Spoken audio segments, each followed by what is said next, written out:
Good evening. The Citizen TV Sports Update begins right now. I'm Bernard Ndong. In the only Kenyan Premier League midweek clash played today, Chemelil Sugar bagged 3 points at the expense of Bandari, beating their opponents 1-0 in Nakuru.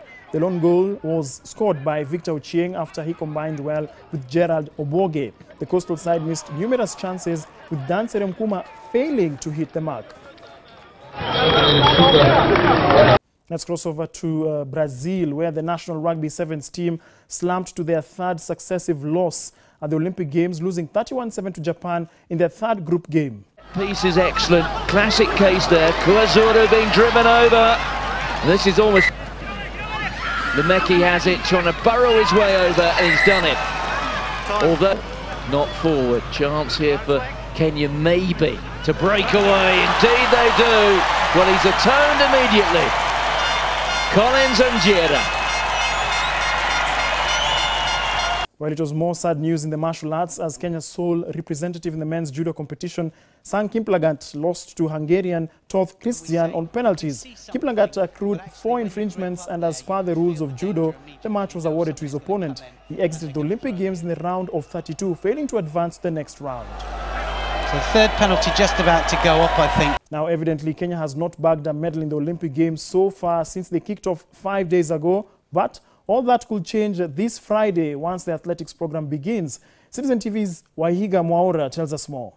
It's day 5 of the Olympic Games right here in Rio de Janeiro, Brazil. And of course, for the last couple of days, Kenyans have notched up mixed performances in various disciplines. But, you know, athletics is where Kenyans never go wrong, and the athletics program officially kicks off on Friday, and we've got 2 races on the cards. Now, that program will happen at this stadium right behind me. It's got several names, but the one that we are most comfortable with is the N-House Stadium.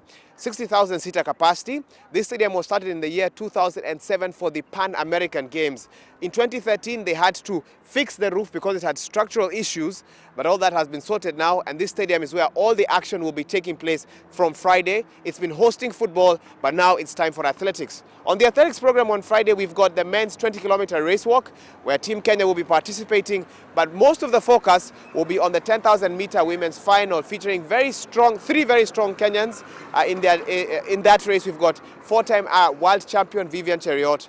We've got America-based Betsy Saina, who's been fighting her way into Team Kenya and doing a good job at that. And we've also got Alice Aprot, also very strong this year and the current African champion. And many are hoping for a 1-2-3 finish, a gold medal, and of course a good strategy to counter what the Ethiopians have in store in regards to that. Now, at the same stadium from Friday to Sunday, we expect the Deputy President William Ruto to be watching the games there. He is on his way to Brazil as we speak.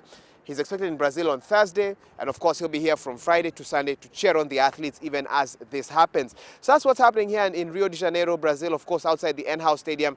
A couple of minutes ago, we were able to be just close to the warm-up area where athletes were.